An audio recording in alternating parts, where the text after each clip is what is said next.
I stumbled through the arrivals gate at Honolulu, tugging my insubordinate suitcase along behind me. Admittedly, the case was old. It had seen better days, and with over 160 flight hours behind me, I shouldn't have expected much from the poor old bag.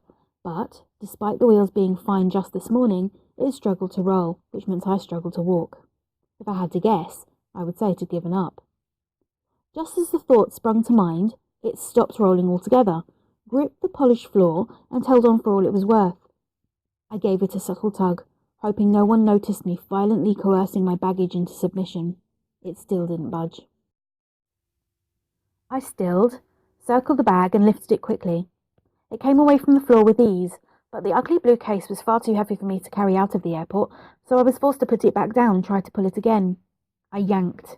It didn't shift an inch. I tried walking and tugging at the same time, only to end up looking like a badly rehearsed street mime. With my temper building and a circle of other travellers now beginning to steer their trolleys away from me, I grabbed the stupid thing with both hands and put my back into it.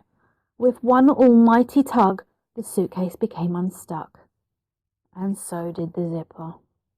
The damn case vomited my clothing through a gaping-toothed hole, spraying blouses, dresses, shoes, and panties indiscriminately across the glossy lemon-scented floor.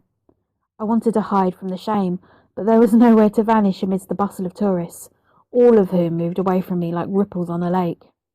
They moved around me as though my strewn clothing had erected some kind of invisible barrier, one that made me all the more noticeable to the sniggering and eye-rolling onlookers.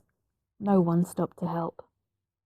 When I finally succeeded in shoving everything back into the case, minus a pair of black panties that managed to hook themselves onto the wheels of another person's baggage trolley, they whipped around in concentric circles until they resembled a twisted rag and disappeared across the concourse and out of my life forever. I found myself face to face with airport security, who deduced that my exploding bag and I were some kind of threat. After much discussion, at decibel levels I never before knew I could reach, they escorted me from the building and out into the flaring sunlight and wicked heat. There had been no placard bearing my name, no chauffeur waiting with champagne or a fancy car, nothing, nada, zilch. And to think I worked late for 3 whole weeks to hook this job. Luxurious high-class resort my arse.